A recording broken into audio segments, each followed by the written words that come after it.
This is Tim Bryce with my column titled, Should Incarcerated Prisoners and Terrorists Vote? The short answer is simple. No. Let us not forget that in the beginning of our republic, only landowners could vote in elections. The premise here was that only responsible people should vote, as they would do what was best for the country overall.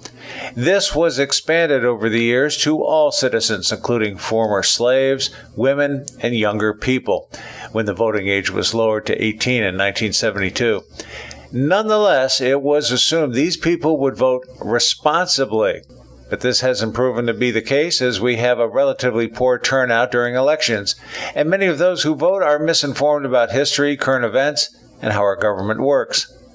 Then along comes radical socialists like presidential candidate Senator Bernie Sanders, who in a recent CNN town hall meeting insists convicted prisoners and terrorists, like the Boston Marathon bomber, should have the right to vote from prison. He said, quote, "Yes, even for terrible people, because once you start chipping away and you say, well, that guy committed a terrible crime, not going to let him vote, well, that person did that, not going to let that person vote, you're running down a slippery slope," end quote. The fact people are incarcerated means they are a danger to society, and as such forfeits their rights, such as freedom, owning a gun, and yes, voting. Consider this. Will the imprisoned terrorist or prisoner vote as responsibly as a hardworking person who pays taxes and supports his or her family, not to mention their community? Come on, honestly, who would vote with the best interest of the community and country in mind? It's a no-brainer. Let's be clear about something.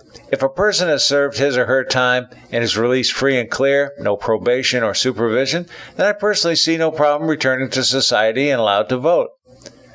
Are the Democrats so desperate for votes they would give convicts and terrorists the same voting privileges as everyone else?